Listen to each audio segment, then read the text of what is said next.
Culloden Moor. The name itself can send a shiver down your spine. It's a place near Inverness, in the Scottish Highlands. This isn't just any piece of land, it's a vast windswept expanse, often grey and brooding under a Scottish sky. You can feel the history here, clinging to the heather and the stones. It's a place where the past isn't really past at all. It whispers on the wind, a constant, sorrowful reminder of a day that changed Scotland forever. Many people visit, drawn by the stories, by the sheer weight of what happened on this ground. They come to remember, to understand, and perhaps to feel something of the profound sadness that permeates the air. This moor holds a significant place in the heart of Scotland and indeed in British history.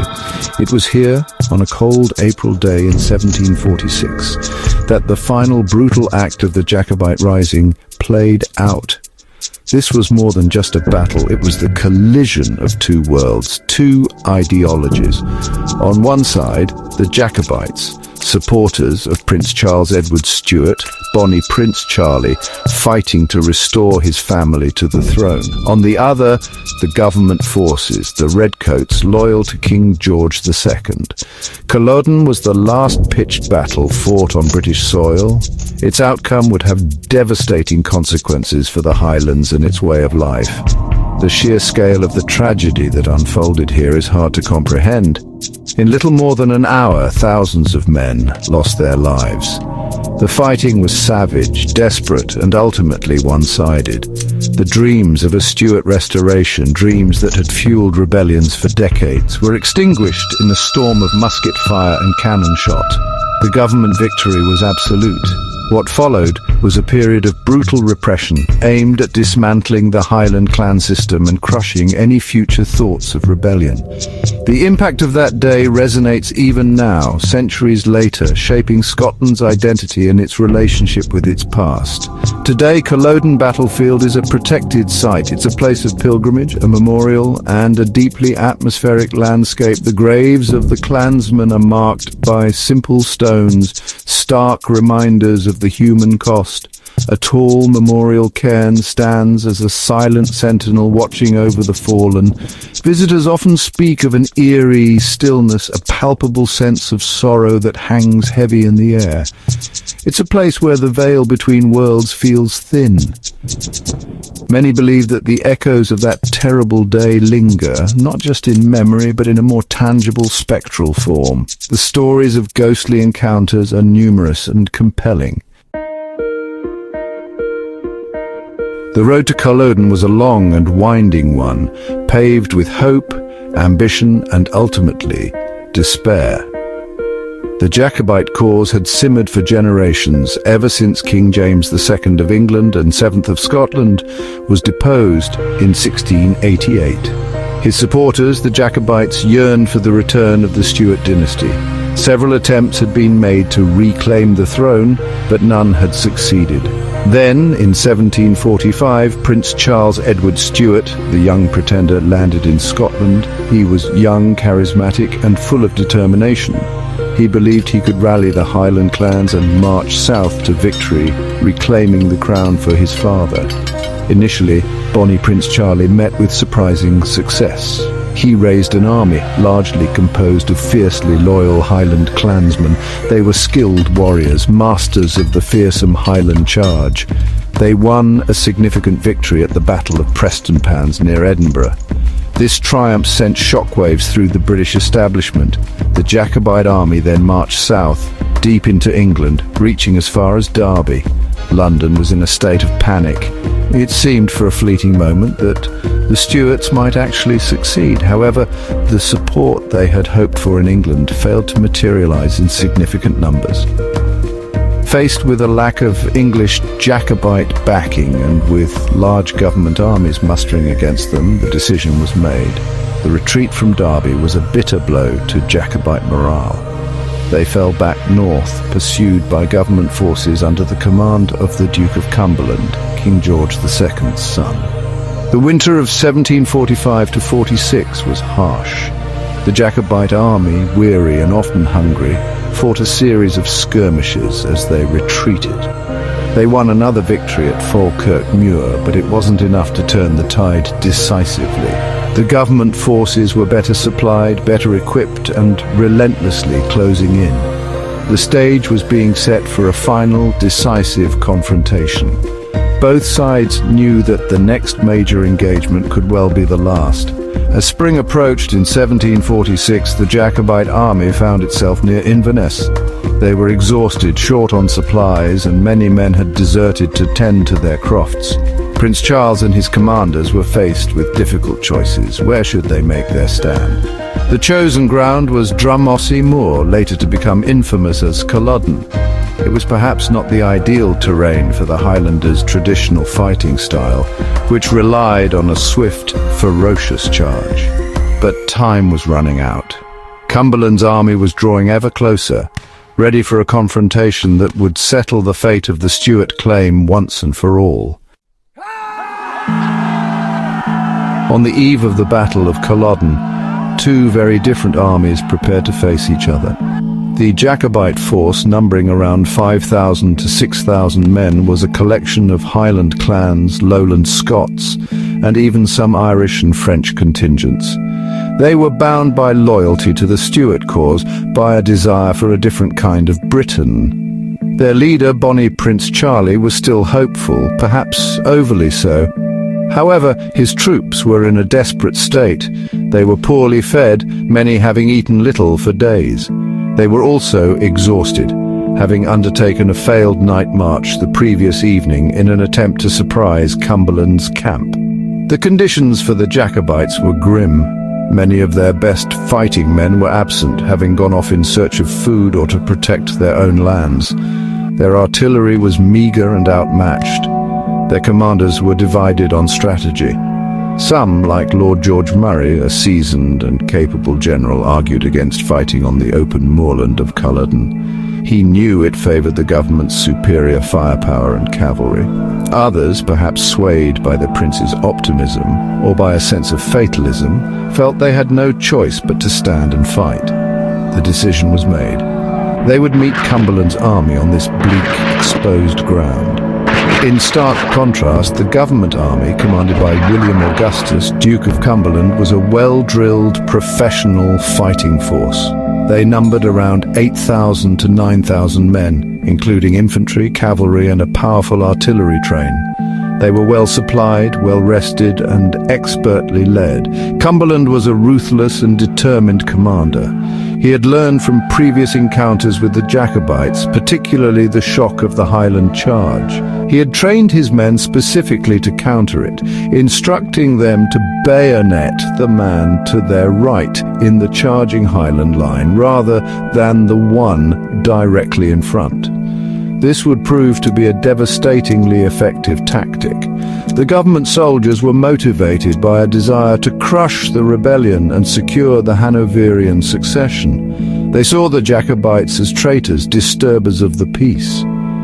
As dawn broke on April 16, 1746, the two armies drew up their lines.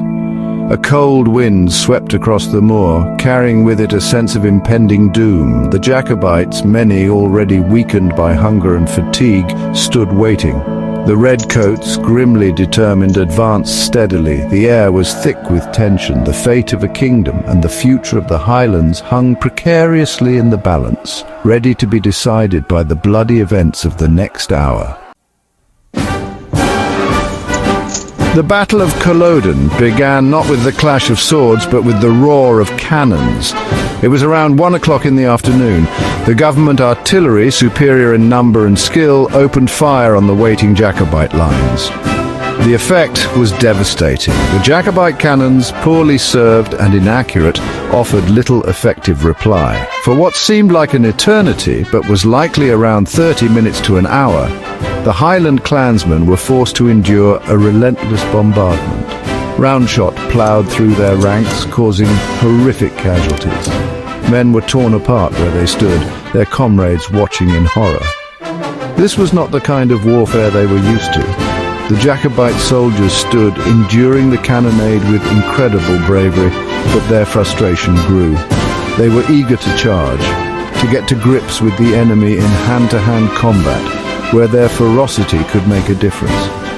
The open, boggy ground, however, made a coordinated advance difficult. The prince and his commanders seemed hesitant, perhaps unsure of the best moment to unleash the charge.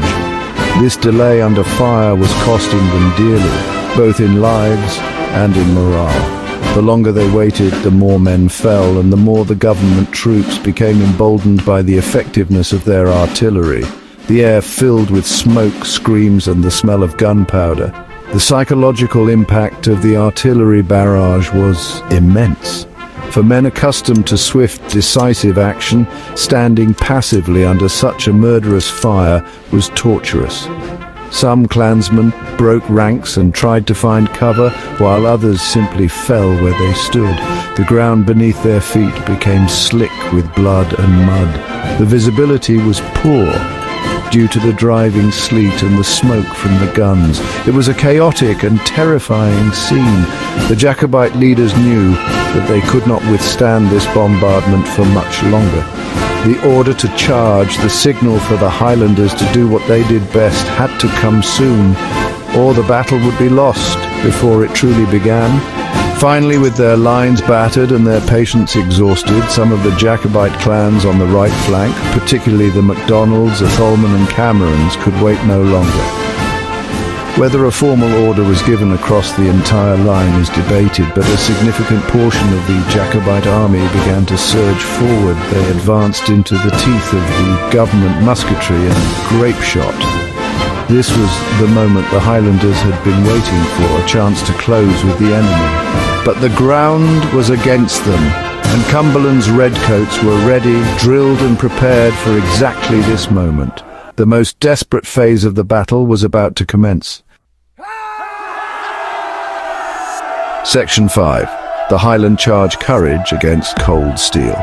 The Highland Charge at Culloden was an act of incredible, almost suicidal bravery. These men, many already wounded or demoralized by the cannon fire, surged forward across the sodden, uneven ground. They faced a hail of musket balls and grape shot from the government lines. The redcoats were deployed in 3 ranks, allowing them to maintain a near-constant volley of fire.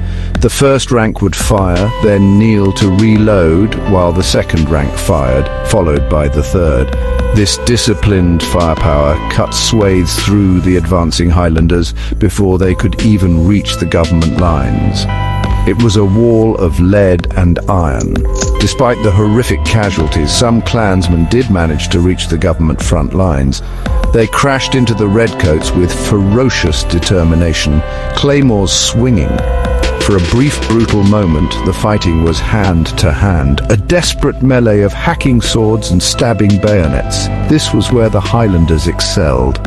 However, Cumberland's tactics proved lethally effective. His soldiers, trained to bayonet the exposed right side of the Highlander, attacking the man next to them, inflicted terrible wounds. The government lines, though buckled in places, particularly where the regiments like Barrels and Munros stood, largely held firm. The sheer weight of numbers and disciplined firepower began to tell.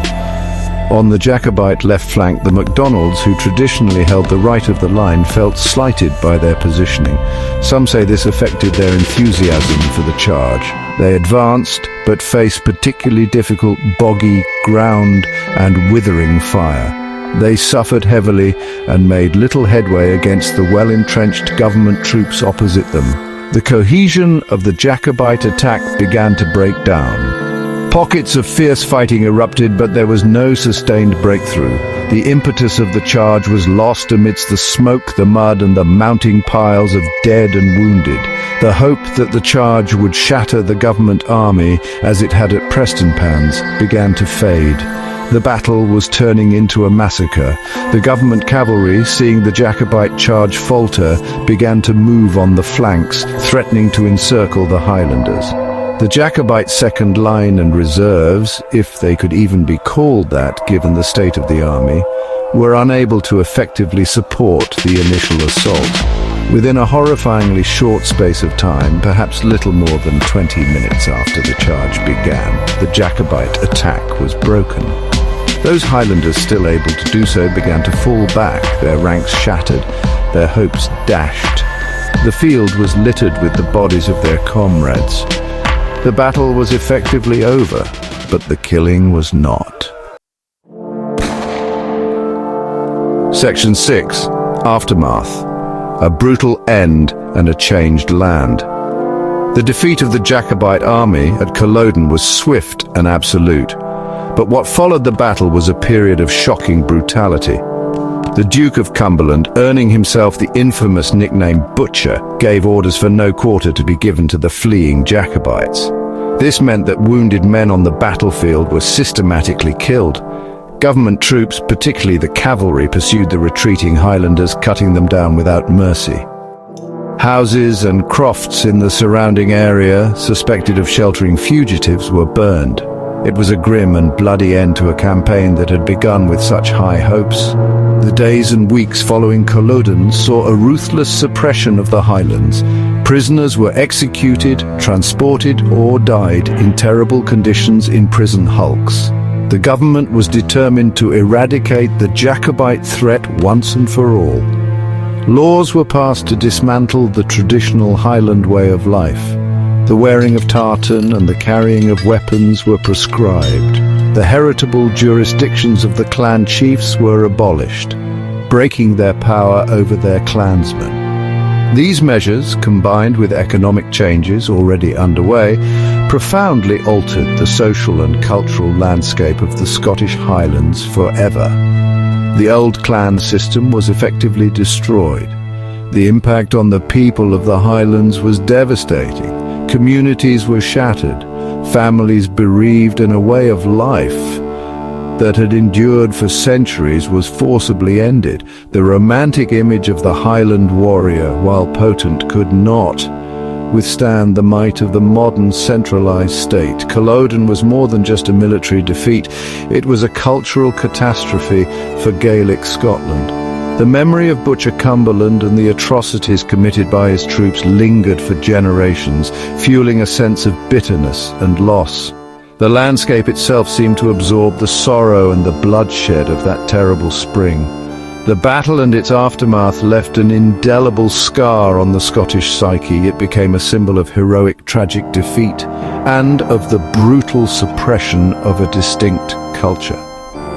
The names of the clans who fought and fell at Culloden are remembered with reverence. The battlefield itself became a place heavy with meaning, a site of pilgrimage for those wishing to connect with this pivotal moment in Scotland's story. The echoes of the cannons and the cries of the dying, many believe, never truly faded from that windswept moor. They became part of its very fabric, a haunting reminder of the price of rebellion. Section 7. Echoes in the Mist.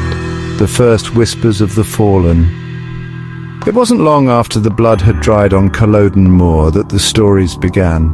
Whispers of strange sights and sounds, of ghostly figures seen wandering the desolate battlefield. Given the sheer number of men who died in such violent and terrifying circumstances, it's perhaps not surprising that the place became associated with the supernatural. The trauma of the battle and the brutal killings that followed seemed to imprint themselves onto the very atmosphere of the moor. Local people living in the shadow of such a monumental tragedy would have been acutely aware of the spirits of the fallen. Their grief and fear would have undoubtedly fueled these early tales. These first hauntings were often simple yet chilling. Shepherds tending their flocks on the moor at dusk might hear the faint sound of bagpipes, a mournful lament carried on the wind with no living piper in sight. Others reported seeing shadowy figures moving amongst the heather, too indistinct to be identified, yet unmistakably human in form. Sometimes the cries of men in pain were said to echo across the empty landscape, particularly on the anniversary of the battle, April 16th. These were not elaborate tales, but rather fleeting, unsettling experiences that suggested the dead of Culloden were not entirely at rest. The conditions on the moor itself likely contributed to these early ghostly encounters. Culloden is often shrouded in mist, especially in the early mornings or late evenings. The play of light and shadow, combined with the natural sounds of the wind and wildlife, could easily trick the eye and ear. A rustling in the heather could sound like a whisper, a fleeting shadow like a spectral figure. However, for those who experienced these phenomena, the explanations were often far more profound.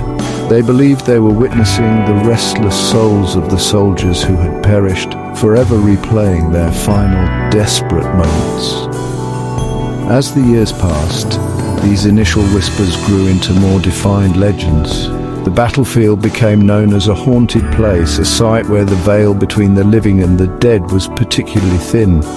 Families who had lost ancestors at Culloden passed down stories of these ghostly encounters, keeping the memory of the fallen and their spectral presence alive.